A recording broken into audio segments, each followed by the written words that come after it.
Hi, it's Alaska Granny. Living in Alaska requires putting up with earthquakes. Earthquakes happen in Alaska all the time. There's even a website when you can go online and check the earthquakes in Alaska today.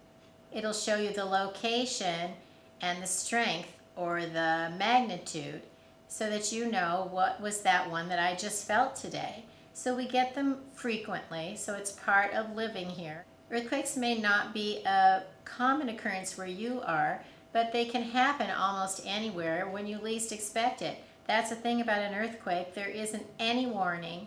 They just all of a sudden everything starts shaking, which is one reason that you need to be earthquake ready. You need to have an emergency kit and an emergency plan.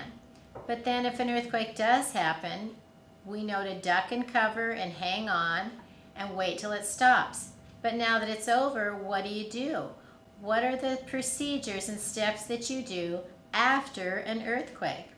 Well, first of all, you want to wait till it stops shaking, and then you need to expect that there will be aftershocks.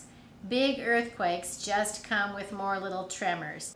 Check for injuries. If anyone is injured, you need to make sure that you have your first aid kit. Be sure that you've studied a little bit of first aid and you know how to give first aid if you need to. Now there's probably going to be some damage. So remember, you were supposed to have sturdy shoes and gloves. Now's when you put them on. You don't want to be hurt by the debris and broken glass. And let me tell you, in a big earthquake, broken glass can be everywhere, and you don't want to be cut walking around in your bare feet or just in your flip-flops. So make sure you have sturdy shoes available so that you can move around without cutting your feet. Now you want to check for structural damage.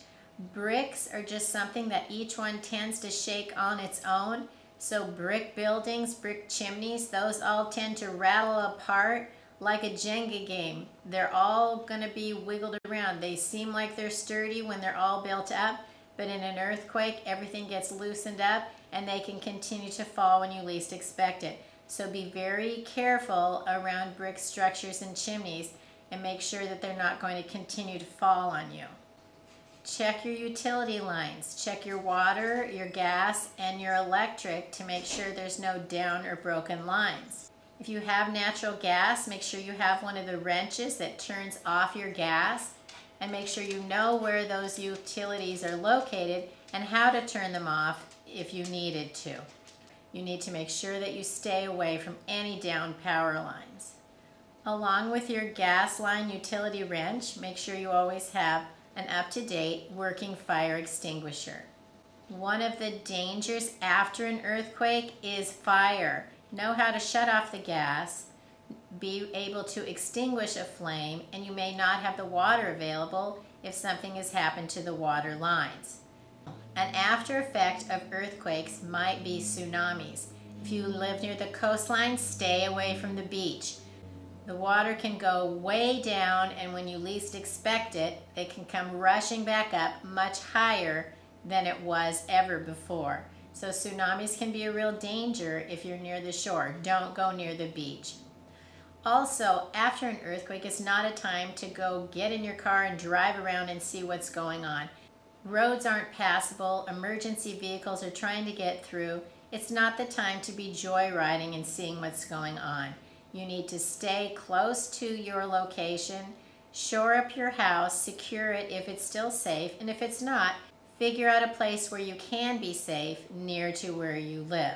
That's why you want to make sure you always have your emergency gear ready, have your bug out bag so that if you really need to evacuate, an earthquake might be a time when you need to grab and go. That's why you also need a backup plan. If something happens that your car is in the garage and your house is damaged, you may not be able to get your car out of your garage. Have a way, a secondary transportation, and somewhere that you know you could go close by. Have the things that you need, be able to shelter in place until help and more services can come and help you. Keep your car full of gas, keep your cell phone charged up, keep cash on hand. Those are extremely handy items to have in any kind of an emergency. Then make sure that you have stockpiled the normal emergency things such as food, water, communications, first aid, hygiene supplies, and tools.